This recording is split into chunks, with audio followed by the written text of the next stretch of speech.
Ladies and gentlemen, I hope you're all doing well, and welcome to the showdown between Tzeentch and the Ogre Kingdoms. It's going to be myself with Village facing off against Hitman Hippo, who is going to be rocking the Slaughtermaster here on the Haunted Vale.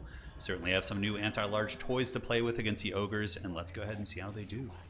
So for the front line here, it is going to be basic Marauders, and these guys are going to get absolutely annihilated by the charge of the Ogres, but that's their job. They get run over, and then from there you're able to shoot them and countercharge them with Screamers and various other tools that you do have. So we got Marauders of Tzeentch at the front, backed up by a couple Pinks. Pinks are pretty good here. A little bit vulnerable if they get dove on by like Saber Tusks or Ogre models, but if they're able to shoot and just kind of sit down and plant, poke away at the Ogres who only have like 40 armor in most cases. Yeah, 50 on Lead Belchers, basic Ogre Bulls have 40. They can do some good work. Now, Village is, I think, really good. I think he's super underrated. I know everybody has a bit of a hard-on for Kairos and all those big flying, fancy Tzeentch casters, but in terms of sustainability and just grinding, and his fighting power is really good too. And though he does lack AP, you don't really need it against Ogres. So you're just going to sit him in the front line, let him punch some of the Ogres in the face, and not really worry about your Lord or your Wizard dying, which is great. So more Pinks on the side, more Marauders, and double Exalted Hero of Tzeentch. And I did bring the books. Buna isn't like amazing against Ogres, but they're just so much fun. So I think that if you were in a really competitive setting, you probably would bring two of these guys against Ogres anyways, because they're anti-large armored fighters, which is great against Ogre Kingdoms. But more importantly, you would probably cut the book. You can bring it. It does have Enfeebling Foe as well, which is decent. I don't know. I'm on the fence about the books, but sometimes they can be really fun and pay off super hard. Soul Grinder of Tzeentch, and that is it.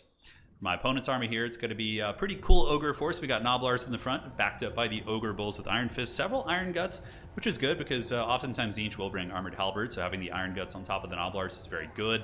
And in the backfield, this is going to be the big crux of the matchup. If I can stop the Lead Belchers from shooting, I should be able to win, but if I can't, I'm going to have a bad time because Lead Belchers are excellent at pounding into Tzeentch armies. And that's why I really like the Soul Grinders. Soul Grinders of Tzeentch are awesome.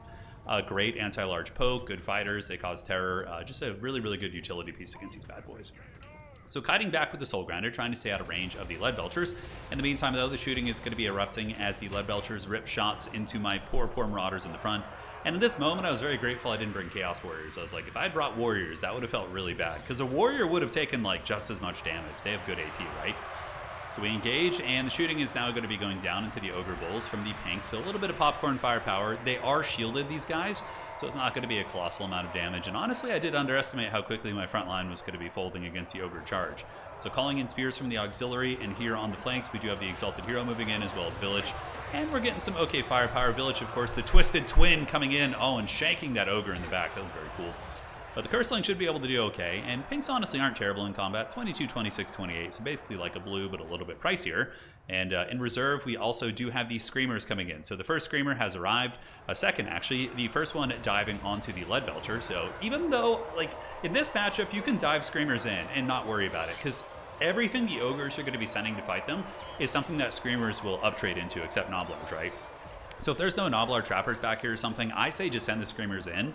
We do a lot of damage against the Lead Belchers, who do have several Chevrons invested in them as well, and honestly doing good damage against everything that they're fighting back there. So I was very happy about that engagement.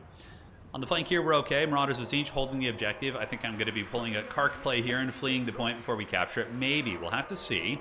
But as far as the middle fighting goes, it's a little bit dodgy, but I would say a more or less an even fight, though. We do have Village the Curseling and the Exalted Heroes, both of whom are doing well in picking off Ogre models. Both of the Iron Gut units have piled into my secondary, and we are starting to take big casualties on the infantry fight. But the Screamers are, like I said, doing very well. One Screamer does manage to take about half HP off these Lead Belchers. Now it's doing some good damage against these Lead Belchers. Looks like Butcher was used by the Ogres, which is quite nice. We do get a little bit of popcorn shooting, but not before they get folded up there, so a little bit sad about that. Also from downtown, we do have Poseidon back here, throwing his Javelin of the Seas. So he is throwing these nonstop and just kind of picking off these models while the Screamers hold them in place, and doing great work against the large targets. So you can see we're starting to push back a little bit. Our Screamer column is doing good work, and we do have some Marauder Horsemen of Tzeentch now, which are going to start picking off some of these units. And Village and the Exalted Heroes should be teaming up well, and you know what they say, 3 heads is better than 1. Hopefully they'll be able to win this. I have been using the books pretty much nonstop, the books of Buna, as I like to call them, and I do not believe I've gotten a Buna yet, but we have been able to get some Enfeebling Foes, which is good for combat, so honestly, getting Enfeebling Foe is probably worth it. The other one is the weaker one, the Fire Weakness one. Granted, it can be okay if you have a little bit of Tzeentchian shooting, which does fire damage. There's some synergies with it, but it's kind of hard to plan for that. So in the backfield, Mournfang Cavalry going to be charged into my poor Marauders, so they're going to get plowed into the Shadow Realm. I do have some support nearby, a little bit of shooting.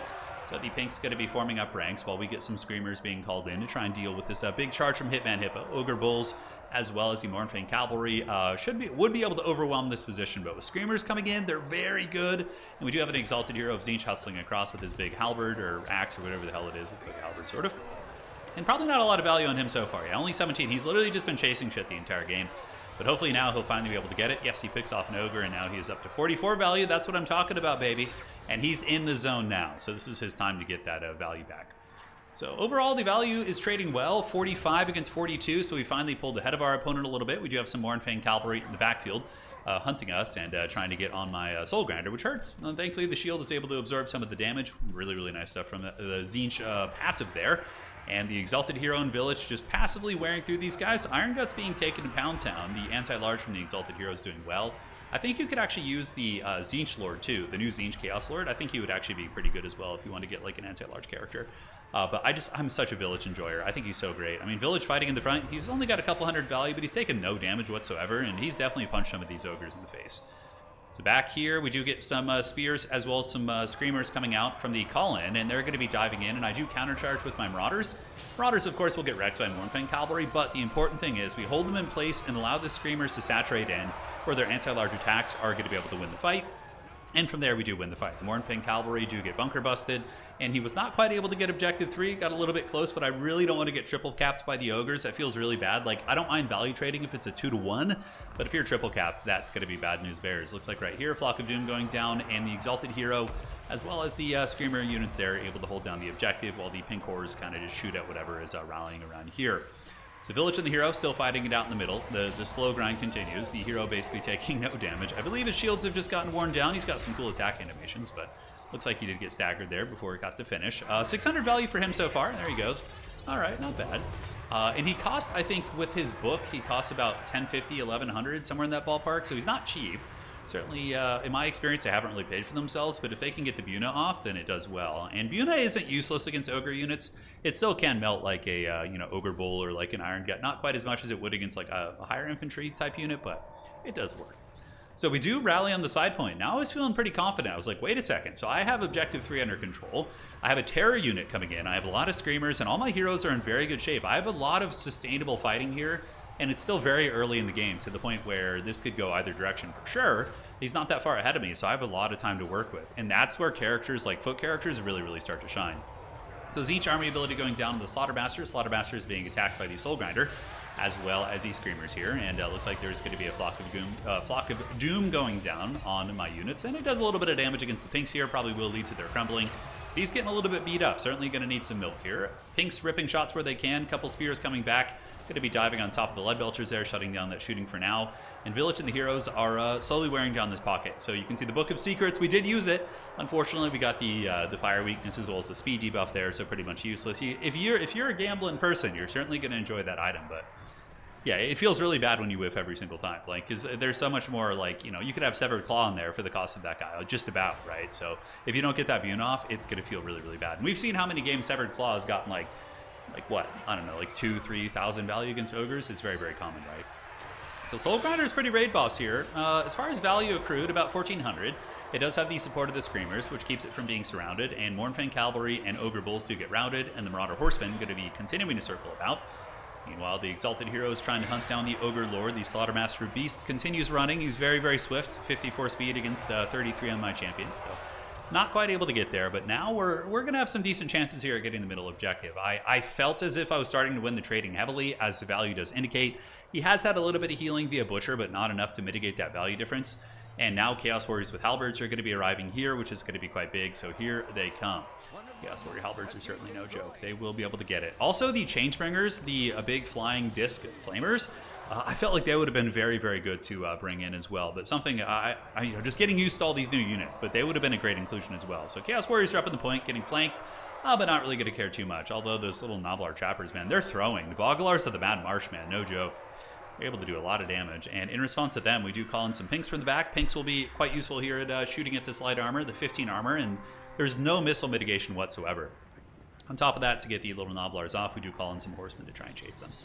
So middle objective is beginning to flip, but the Ogres are really, really good at bouncing between objectives and stealing them. So thankfully we did call in another Chaos Warrior a couple minutes ago, who has arrived up to the point. Very slow at 28 speed. Oftentimes you want to start with your tanky, slower units in your starting army and then call in your speed out of reserve. But there is going to be times where you need capture weight and sustainability. So in this case, the Chaos Warriors were called in, and they're going to make their way through these Ogre units most likely. Their shields have not been penetrated yet, so no models have been lost. You can see the shield animations going down right there, which is great. And Javelins still just adding up, man. Javelins are as good as always. 870 value, throwing into the lightly armored hides of the Ogres. Meanwhile, the Soulgrinder of Tzeentch continues to fight whatever it can find. And the middle objective does flip to us. So that one's going to be going to Village and the Boys, while the Pinks move up and the Marauder Horsemen with Javelins continue encircling the Ogres. And the old Pink Horrors getting it done, man. I think they're a great unit. Very, very solid. Not too much value so far, about 500. So certainly a decent performance in their first life here. Now going to be ripping a shot into the Lead Belchers, and we will be using the Marauder Horsemen of Tzeentch to chase down the Noblars to make sure they don't get on top of my shooting units. So got to deal with those chaff. And Marauder Horsemen of Tzeentch, they're okay. They're not as good as the Cornate ones in melee combat, but, you know, 22, 20, 24 with the charge bonus. On the charge, it compensates for their really haggard stats, and they should be able to beat down the Noblars, I'm hoping. So far side point, we're just going to be camping it with Chaos Warriors. And as far as objective number 2 goes, Ogres are really good at stealing objectives back. They have super fast capture weight. So in this case, we are going to be seeing the Ogre Bulls hustling up, and the Soulgrinder and the Heroes trying their best to hold on to it. Village has gotten an okay amount of value. He's got about 800 so far. He's really cheap though. Village with just Blue Fire and the Twisted Twin, I believe is what I brought. Yeah, the Twisted Twin here. So currently this is really good. It's giving him, you know, melee attack and melee defense and making his spells hit harder. You know, he costs like 11, 1200, 1300, something like that. He's really cheap, so it's certainly worth it. Another Blue Fire going down at point blank, trying to nail those Crushers, and we are going to be dropping the Tzeentch army ability down on the Slaughtermaster. Unfortunately, my Marauder Horseman a little bit of potato micro there. I do get caught in melee, but not the end of the world. So Screamers and Pinks on the way in. Halberds and Marauders moving over from the side point here. The Halberds able to hold this objective very, very well, as the last of the Ogre units do get cut to pieces by the Halberds of the Changer. So there they go. Farewell, sweet beasts. The Ogre Bulls certainly will be running back to their dens to eat, I would wager. Although they don't really have dens. They have like tents and things like that. They're not like cave creatures, right? Objective 2, though, unfortunately, probably going to be flipping to the Ogres here. So they do get it back. It's very, very close. You can see it certainly influxes those units fight, but the Mournfang Cavalry here are being taken down by the Exalted Heroes, which has allowed me to hold on to the objective relatively well. And it looks like there's going to be a, ooh, look at that, Amber, was that the Amber Bow or Amber Spear? I haven't seen that spell in a long time. So long, I actually almost forgot its name there. But yeah, we should be able to flip this one back. The value difference is getting pretty staggering, 11.6 to 9.4. Ogres do have a little bit of play in terms of the side objectives. The Mournfang Cavalry, these are the basic variants that do have good general AP, so they can kill Halberds if they're able to get a flanking charge, and it looks like that's what Hitman Hippo is going to be setting up here. So he does have the Crushers in front, and the Mournfang Cavalry are going to be looping around the back and going to be trying to get that good old ramming into my force there. We will be calling in some reinforcements, likely some Screamers. Middle is looking great for us. We have that anchor on the objective, the Marauders continuing to fight. And the Slaughtermaster going to be taking advantage of his 54 speed and heading over to Objective 3 to try and 3v1 me, because with Flock of Doom, a hero unit, a full surround here, this could be very, very devastating, right? So here comes the surround, and on this side, we're also making a bit of a play for this objective. Couple Marauder Horsemen poking. Screamers going to be trying to finish off those Ogre Bulls, and Marauders of Tzeentch with Spears will be arriving soon to go for the triple cap and try and finish the game. But you can see the Halberds do get beat up, despite the fact that they are good against big targets. Mournfang Cavalry are absolute raid bosses, but Screamers are kind of the cure-all against Ogres. A really, really good unit. Without Screamers, this matchup would be so difficult. It would be so difficult. I feel like Tzeentch would have a really, really hard time, but Screamers, of course, are the bread and butter. They do manage to force back the Mournfang Cavalry. The Halberd's able to hold pretty well, and the Slaughtermaster is going to be jumping in to try and help, but a little bit late to the party. You might get cooked here. Middle objective 2 does go to us. You can see that we do have the 2 Exalted Heroes. Probably about 1,200 value I would wager on them. We'll have to check at the end of the game. I would imagine it's all right. Yeah, he just about paid for himself. He cost 1,200, so despite the fact that he's like a specialist against large targets, you know, he did okay. It wasn't like anything terribly egregious. And I think one of them did get 1 Buna this game. So out of the 6 casts, I did get 1 Buna out of that. So 1150 on this one. The other one said to get about 1250. So yeah, very good. I mean, that's all you can ask for, right? If something pays for itself. So Slaughtermaster getting absolutely crumbed here. The Halberd's able to do some big work. And Village is going to be eyeing him from downtown. The blue fire of Tzeentch comes, erupts from the Twisted Twins. And here it comes. The Ogre is going to get blasted to the Shadow Realm. The Changer claims his prize. And that is going to be a huge penalty on the Ogre army. Objective 3 goes to us, Objective 2, and Objective 1. And that, ladies and gentlemen, is going to be GG. Well played. So I really like those heroes. I think they're really cool. Obviously not good in every matchup. You can, if you want to kind of have a gimmick, put them on the disc and try and have the Buna plays, and like you could have it work in other matchups, like against Lizardmen, they'd probably be pretty good. But it's a 1 in 3 chance, right? So you can whiff and they can be really haggard, or you can get it and they can be really good. But in matchups where you are expecting large, I think that they should definitely be brought.